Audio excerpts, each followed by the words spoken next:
प्रीतमपुरा में मुन्ना पहलवान का ही दबदबा था। मुन्ना जिस्म से बड़ा और बर्ताव से जालिम था। उसे बेहद गुस्सा आता था। मुझसे बहस करेगा? तेरी ये मजाल, आज तुझे सबक सिखाता हूँ। और गुस्से में वो लोगों को मारता पीटता था और इसी वजह से सारे गांव वाले उससे खौफ खाते थे। और उसकी दूसरी बुरी आदत थी मुफ्त का खाना खाना। सुबह सुबह वो माधव की पूरी सब्जी के ठेले पर पहुंच जाता था। ओ माधव भाई, 5 प्लेट पूरी सब्जी दे दो। हाँ भाईजान, ला रहा हूँ। और सब्जी काफी मिकदार में देना, बहुत ही कंजूसी से देते हो। अरे शैतान, तू तन्हा ही आधे सब्जी खा जाता है बार बार मांग कर, और कहता है मैं कंजूसी से देता हूँ। मेरी कुव्वत में हो तो तेरी पूरी सब्जी में जहर मिला दूं। अरे आज इतनी देर क्यों लग रही है? आया भाईजान। माधव को न चाहकर भी मुन्ना पहलवान को मुफ्त में पूरी सब्जी देनी ही पड़ती थी, क्योंकि सारे गांव वालों की तरह वो भी मुन्ना पहलवान से खौफ खाता था।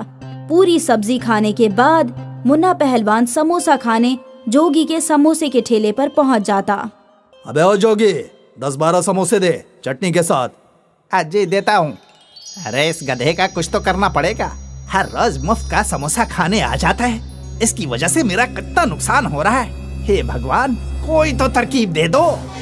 अबे ओ जोगी, सुर्ख वाली चटनी भी दे दे। हाँ हाँ, दे रहा हूँ। मुन्ना पहलवान सारे समोसे खाकर डकार मारकर वहां से निकल गया। लेकिन अब जोगी सोच में पड़ गया कि वो मुन्ना पहलवान से कैसे निजात पाएगा। जोगी माधव से मिलने उसकी दुकान पर गया। क्या हुआ भाई, आज तुम यहाँ?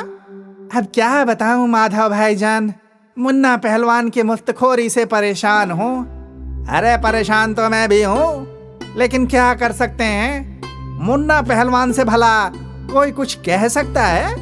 वो बात बात पर गुस्सा हो जाता है और लोगों को पीटने लगता है। हाँ वो तो है, उसे ताकत से तो नहीं हराया जा सकता, लेकिन अक्ल से। अब तुम्हें ही कोई तरकीब निकालनी होगी जोगी। मेरी तो जिंदगी गुजर गई उस मुफ्तखोर को मुफ्त में खिलाते खिलाते। ठीक है भाईजान, मैं कुछ न कुछ सोच ही लूंगा। उस रोज से जोगी तरकीब ढूंढने लगा कि वो कैसे मुन्ना पहलवान से निजात पा सकता है। दिन रात स्टॉल पर काम करते करते हुए वो वही ख्याल में खोया रहता। एक रात की बात है, जोगी अपना स्टॉल बंद कर रहा था, तभी उसके पास एक ज़ईफ शख्स आया। बेटा, समोसा है क्या? आखिरी 2 बचे हैं, ये लीजिए। कितने पैसे हुए बेटा? अब क्या पैसे लूं चचा जान, आखिरी 2 थे, आपके लिए मुफ्त थे। अच्छा, तुमने मेरा पेट भर के मेरी मदद की, तो अब मैं भी तुम्हारी मदद करूंगा। वो कैसे? ये लो जादुई पाउडर, इसे कल अपने समोसे में मिला देना और उसे समोसा खाने की आजमाइश देना। तुम खुद अपने बनाए हुए समोसे खाना, मुन्ना एक समोसा से ज्यादा खा ही नहीं पाएगा और वो हार जाएगा। हाँ, और फिर वो कभी भी मुफ्त का समोसा नहीं खाएगा। वाकई? हाँ। और फिर वो ज़ईफ शख्स गायब हो गया। जोगी काफी देर तक उस जादुई पाउडर को देखता रहा। अगली सुबह समोसा बनाते वक्त जोगी ने समोसे में वो पाउडर मिला दिया। अब आएगा मजा। और फिर जोगी हमेशा की तरह अपने समोसे बनाने लगा। रोज की तरह मुन्ना पहलवान पहले पूरी सब्जी के स्टॉल पर गया। वहाँ उसने 5 प्लेट पूरी सब्जी खाई और फिर समोसे खाने के लिए चल पड़ा। अबे ओ जोगी, 10-12 समोसे दे दे चटनी के साथ। भाईजान, आज तो मैं आपसे आजमाइश करना चाहता हूँ। आपसे ज्यादा समोसे मैं खा सकता हूँ। अरे ऐसा मुमकिन ही नहीं है। मुझे यकीन है कि मैं आपको समोसा खाने की आजमाइश में हरा दूंगा। अच्छा, तो चल हो जाए आजमाइश, पूरे गांव को बुला ले। ठीक है। अपने समोसे के स्टॉल के बाहर एक बेंच लगा दिया और उस बेंच पर 2 बड़े बड़े प्लेट में समोसे रख दिए। आज मैं और मुन्ना भाईजान दोनों समोसा खाने के मुकाबले में भाग लेंगे। अगर मुन्ना भाईजान जीते तो मैं ताउम्र उनके घर पर सुबह समोसे की सुपुर्दगी करूंगा, वो भी मुफ्त। और अगर जोगी जीता जो कि मुमकिन नहीं है, तो मैं कभी भी मुफ्त का नहीं खाऊंगा। तो ये तय रहा, अगर मुन्ना को जीत हासिल होती है तो ताउम्र जोगी मुन्ना को समोसे की घर पे सुपुर्दगी करेगा, और अगर जोगी जीतता है तो मुन्ना मुफ्तखोरी करना छोड़ देगा, वो हर चीज के पैसे देगा। ये मुकाबला बहुत ही दिलचस्प है। एक जानिब है मुन्ना पहलवान और दूसरी जानिब है जोगी। आइए देखते हैं इस मुकाबले का अंजाम क्या होता है। और फिर सीटी की आवाज से मुकाबला शुरू हुआ। मुन्ना और जोगी दोनों ने एक एक समोसा उठा लिया। मुन्ना ने हड़बड़ी में समोसा मुंह में डाल लिया और जोगी आराम से समोसा खाने लगा। मुन्ना समोसा चबाए जा रहा था, लेकिन उसका समोसा खत्म ही नहीं हो रहा था। बेचारा मुन्ना पहलवान, जादुई पाउडर से बना समोसे खाकर वो हार ही जाएगा।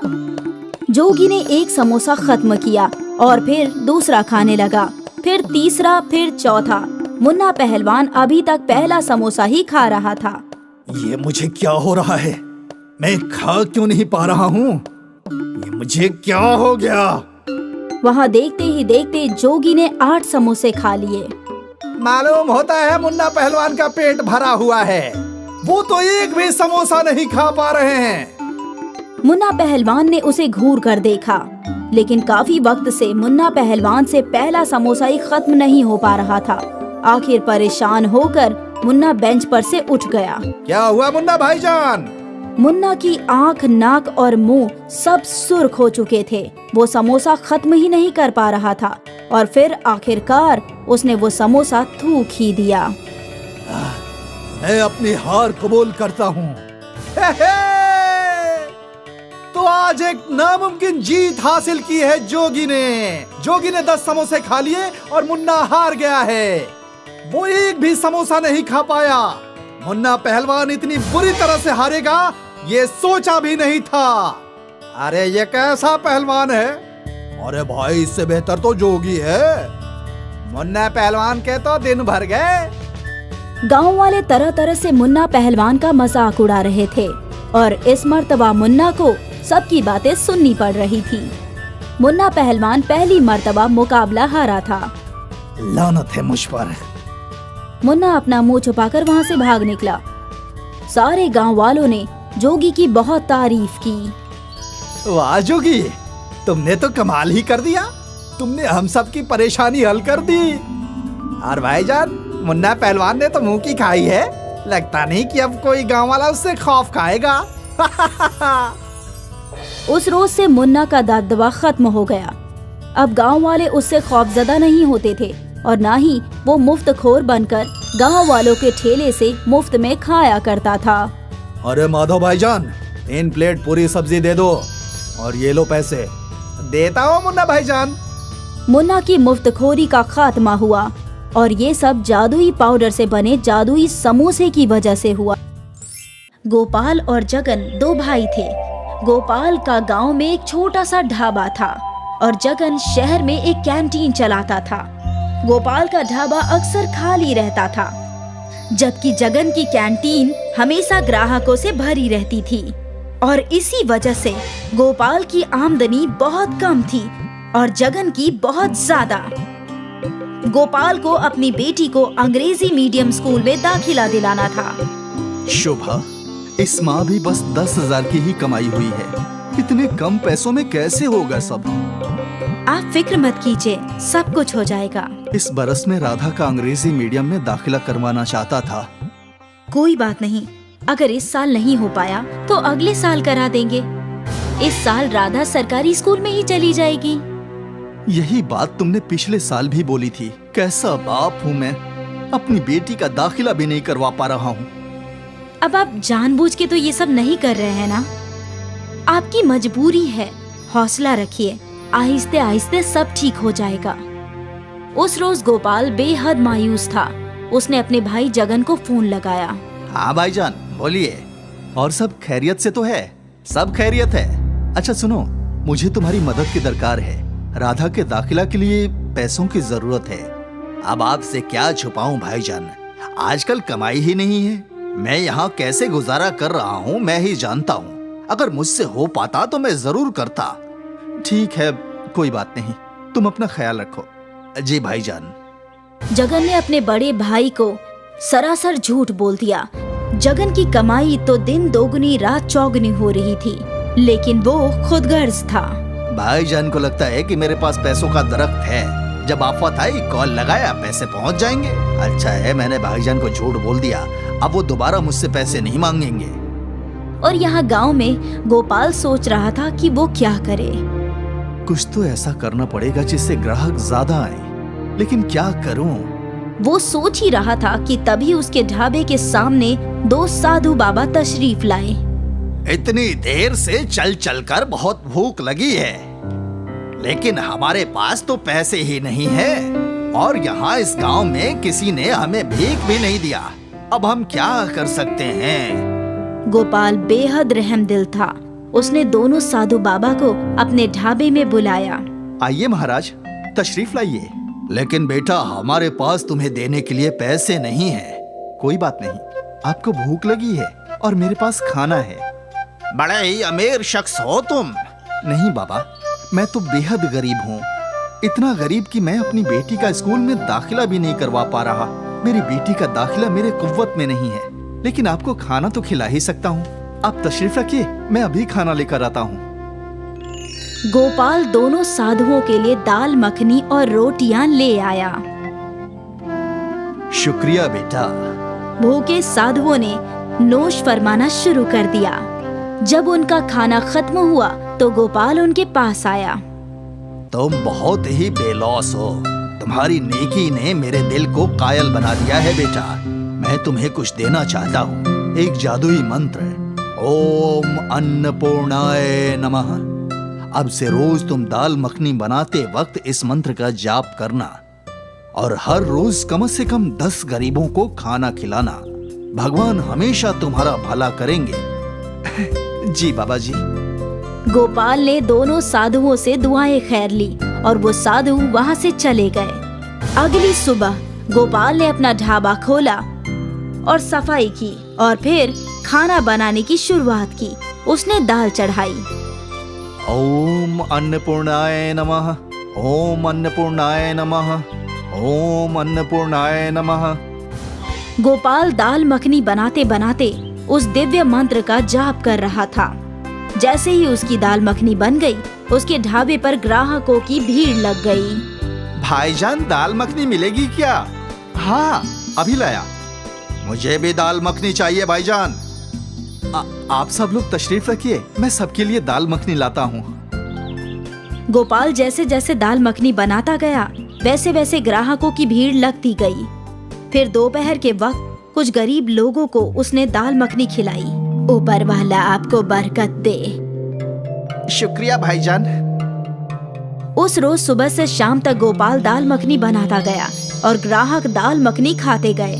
आज शाम को जब गोपाल ने अपना ढाबा बंद किया तो कमाए हुए पैसों को देखकर वो खुद हैरान था।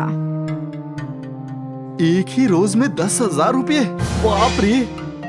वो खुशी खुशी घर गया और अपनी बीवी शोभा को सब कुछ बता दिया। उन साधुओं ने तो हमारी सारी मुश्किलें हल कर दी। अगर ऐसा ही चलता रहा तो राधा का दाखिला जल्द ही हो जाएगा अंग्रेजी मीडियम स्कूल में। हाँ बेशक। अगले रोज भी वही हुआ। गोपाल दाल मखनी बनाते वक्त मंत्र का जाप कर रहा था और दाल मखनी बनते ही ग्राहकों की भीड़ लग गई। इस रोज भी गोपाल ने कई गरीबों के पेट भरे। कुछ ही रोज में गोपाल का छोटा सा ढाबा अब एक बड़े रेस्टोरेंट में तब्दील हो गया। गोपाल की बेटी राधा का अंग्रेजी मीडियम स्कूल में दाखिला हो गया था और रोज गोपाल अपनी कार में राधा को स्कूल छोड़ने जाया करता था। सब कुछ अच्छा चल रहा था। कुछ माह बाद जगन गांव आया और गोपाल का घर देखकर हैरान हो गया। लगता है भाईजान को कोई कोहिनूर का खजाना मिल गया है। कुछ रोज कब्ल तक तो ये मुझसे पैसे मांग रहे थे और अब इतनी सारी शोहरत। जगन गोपाल के घर गया। अरे जगन, शोभा, देखो जगन आया है, उसके लिए कुछ नाश्ता लाओ। अभी लाई। शोभा चाय नाश्ता लेकर आई और प्लेट में काजू बादाम रखे थे। भाईजान अगर आप बुरा ना माने तो एक सवाल करूं? मुझे इल्म है तुम क्या पूछना चाहते हो, यही ना? कि इतने पैसे कैसे कमाए? हाँ भाईजान, अब ये तो अच्छे कर्मों का फल है।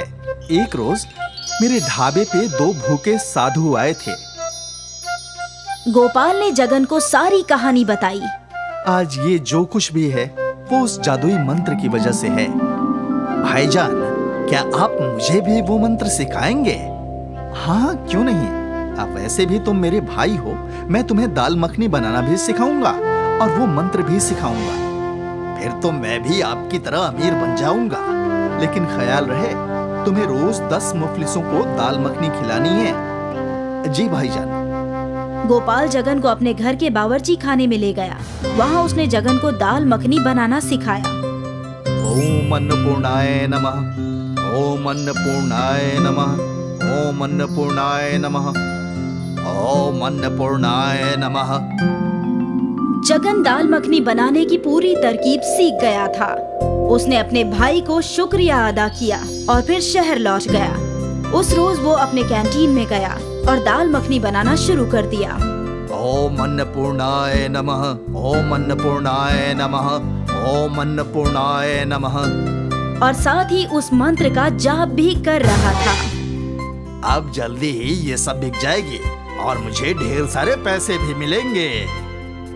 जगन की दाल मखनी बनते ही ग्राहक आ गए। ये दाल मखनी देना। और मुझे भी। जगन खुश था कि दाल मखनी बनते ही ग्राहक आ गए, लेकिन फिर उसकी कैंटीन पर कुछ गरीब आए।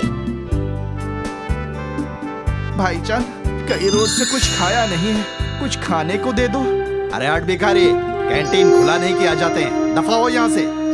जगन ने उस गरीब बच्चे को डांट फटकार कर भगा दिया और उसके साथ उसके ग्राहक भी भाग गए। उसके बाद उसके कैंटीन में एक भी ग्राहक नहीं आया। जगन को समझ में नहीं आ रहा था कि क्या वजह है। भाईजान के ढाबे पे तो भीड़ लगी रहती थी, मेरी कैंटीन में कोई क्यों नहीं आ रहा? मैंने तो हूबहू उन्हीं की तरकीब अपनाई। लगता है जादू वादू कुछ नहीं है। भाईजान ने मुझसे झूठ बोला है। वो मुझे हकीकत से रूबरू करवाना ही नहीं चाहते थे। उन्हें खजाना मिला होगा और मुझे कुछ देना ना पड़े, इसलिए ऐसा बोला होगा। जगन को उस मंत्र के जादुई होने पे एतबार नहीं रहा। उस रोज के बाद उसने कभी वापस कोशिश नहीं की। जगन को अपनी गलती समझ नहीं आई कि उसे गरीबों को भी खाना खिलाना था। गोपाल मंत्र के जाप और अपनी नेकी से रईस होता गया और जगन वहीं छोटे से कैंटीन में बैठा रहा। नेकी का फल हमेशा नेक ही होता है। एक गांव में सूका और लंबू 2 भाई रहते थे, लेकिन दोनों की आपस में बिल्कुल नहीं बनती थी। दोनों को लगता था कि उसका भाई उसका भला नहीं चाहता, इसीलिए दोनों रोजाना आए दिन झगड़ते रहते थे। उनकी अम्मा उन्हें समझाती थी, लेकिन वो दोनों अपनी अम्मा की बात भी नहीं मानते थे और इसका फायदा चतुर उठाता था। आए दिन दोनों अपना काम बदलते रहते थे। एक रोज सूका ने बिरयानी की ठेली लगा ली, जबकि लंबू अमरूद ही बेच रहा था। देख लंबू, तू अमरूद में मुझसे बहस कर रहा था, इसलिए मैंने चिकन बिरयानी का काम शुरू किया है। अब तू यहाँ कोई बहस मत करना, वरना अच्छा नहीं होगा। देख भाई, अगर तू प्यार से कहता तो इस बार मैं तेरी बात मान भी जाता, लेकिन तूने मुझे पीटने की धमकी दी है। अब मैं कल से चिकन बिरयानी ही बेचूंगा, लेकिन इस बार मैं तेरा काम बंद करा कर रहूंगा। ठीक है, देखते हैं कि कौन जीतता है। दोनों बहस कर ही रहे थे कि तभी वहाँ चतुर आ गया। क्या हुआ भाई, कैसे लड़ रहे हो सुबह सुबह? और सुका, तू आज बिरयानी ले आया, वो भी चिकन? अरे वाह, ला एक प्लेट दे, खाकर बताऊं कि कैसी बनी है। चतुर भाईजान, ये ठेला आपका है, जितना खाना है आराम से खाओ। चतुर ने बिना पैसों के ही खूब बिरयानी खाई। वो सूका की बिरयानी की तारीफ करने लगा। ये बात लंबू को पसंद नहीं आई। सुका, तूने बिरयानी तो गजब बनाई है, खाकर मजा आ गया। अब ये ग्राहकों को भी खूब पसंद आएगी। अरे भाईजान, तुम कल मेरे हाथ की बिरयानी खाना, उंगलियां चाटते रह जाओगे।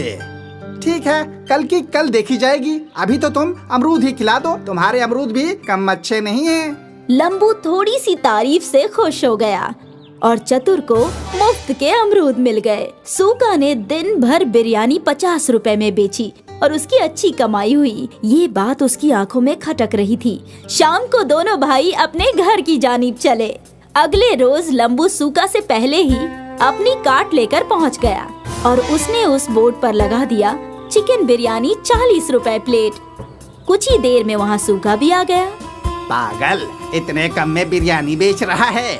आज बताऊंगा तुझे कि तू कैसे अपनी बिरयानी बेच पाएगा। दोनों भाइयों के रेट में अंतर देखकर लोग लंबू के पास ही जा रहे थे और सस्ते होने की वजह से बिरयानी का लुत्फ उठा रहे थे। ये देखकर सूका को भी बिरयानी सस्ती करने का आइडिया आया और उसने 50 की जगह 40 लिख दिया। अब दोनों में बराबर की टक्कर हुई और शाम को बिरयानी बेचकर दोनों घर पहुँचे। मैंने सुना है कि तुम दोनों आज भी अपना नुकसान करके आए हो। अम्मा, इसने मुझे धमकी दी थी और अब मैं इसका काम बंद करवा के रहूंगा। अम्मा, जब आपको कुछ भी इल्म ना हुआ करे तो कुछ भी मत बोला करो। ठीक है, अब से मैं कुछ नहीं कहूँगी। तुम दोनों को जो भी करना है वो करो। एक दिन सुबह सुबह चतुर सूका से मिलने आया। आओ चतुर भाईजान, बैठो। अरे मैं तो तुम्हें अपना मानता हूँ, इसलिए व्यापार के कुछ कायदे सिखाने आया हूँ। भाईजान, अब तक तुम्हारी मानकर ही तो कारोबार कर रहा हूँ। तुम अब बिरयानी को 5 रुपए में बेचना शुरू कर दो।